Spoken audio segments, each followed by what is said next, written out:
If the NERC, as the regulator, is of course being positive about the different criteria that are put into consideration in arriving at what the customer should pay, is the licensee, that's the discos themselves, aren't they at a disadvantage? If, for instance, you're supposed to pay 20 naira for a certain amount of power, and you're made to pay 80 naira for it. The differential is about 60 naira in this case.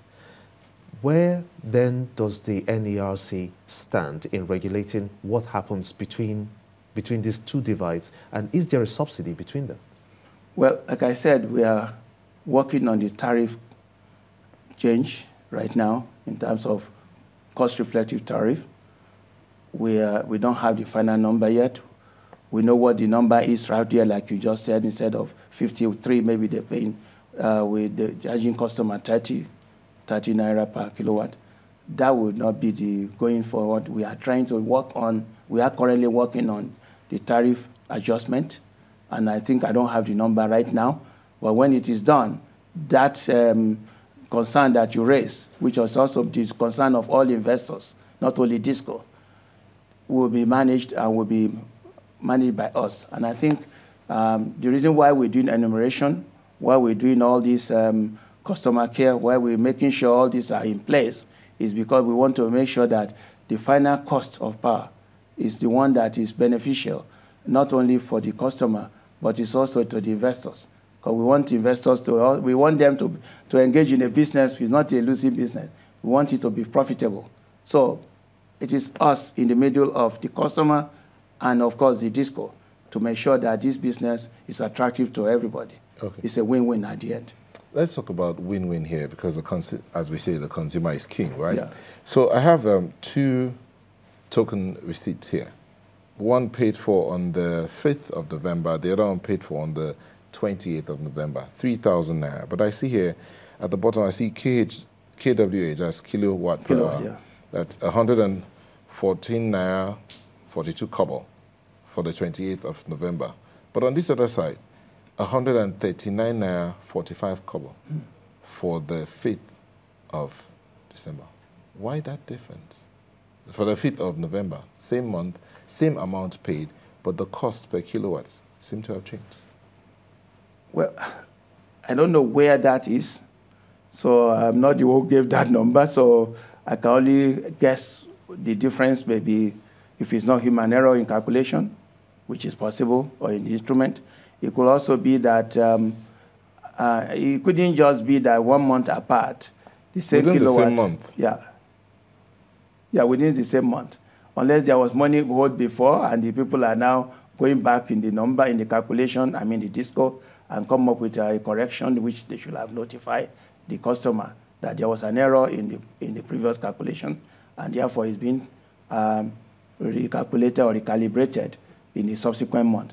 I'm not speaking for that mistake, I'm not speaking for that number, but I'm just asking myself, what could have gone wrong?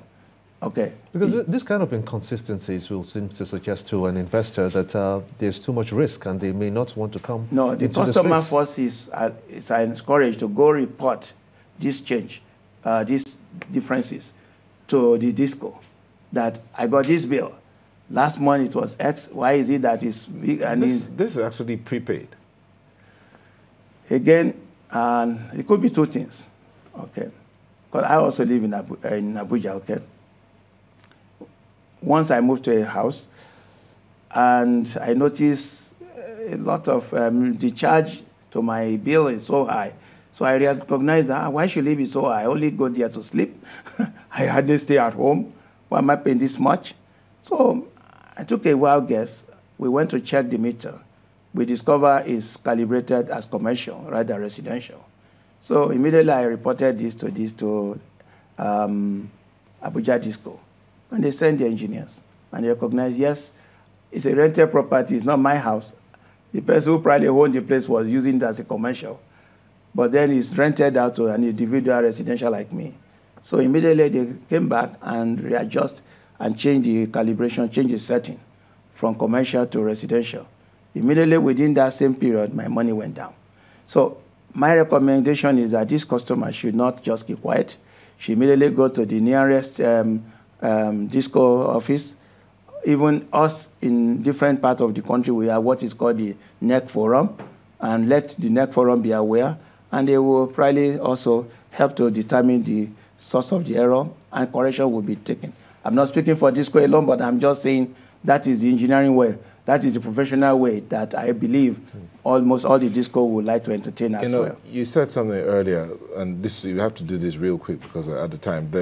You talked about African countries who are envying Nigeria because of what you say has been done. But let's use neighboring countries. Ghana, for instance, has steady power supply. I mean, they celebrated one time 10 years of steady power supply. Yeah. And we're still having issues. Republic too. And yet you say they're envying us. How is it that they're envying Nigeria when Nigerians don't even see power? Well, the envy is not in terms of the reliability of power, but our ability, to make money out of power sector.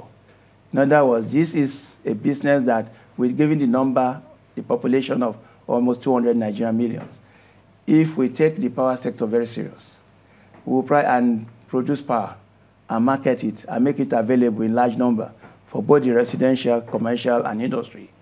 This country will be, at least in my opinion, one of the. We give other countries power, and theirs is steady, and ours is not. Yeah. How is that working? The steadiness of power is different from what I mean by the envy of the country. I'm saying in terms of using this as a means of generating resource. Can it be stopped, those countries that we are supplying with electricity, so that we can have more electricity for our people? Well, it is an agreement we made with them. It's not about stopping them. It's an agreement, maybe in this case, there is an agreement between the hydro, the hydro flow in the hydropower between Nigeria and some of the other countries, in which case we have agreement that the inflow of power, water has to be kept at a certain level. And if they do shut us off, we may not have that power from the major hydro. So what we are saying is that, how do we now make sure that we have agreement in terms of the market, in terms of making sure that we have agreement of transfer of water that converts to power between us. That is why that is taking place. Okay. Part of the agreement is that we have to provide that power to them. We must thank you so much indeed for talking to us. James Momo, the chairman of the NERC. Thank you so much for talking to us. Okay, thank you.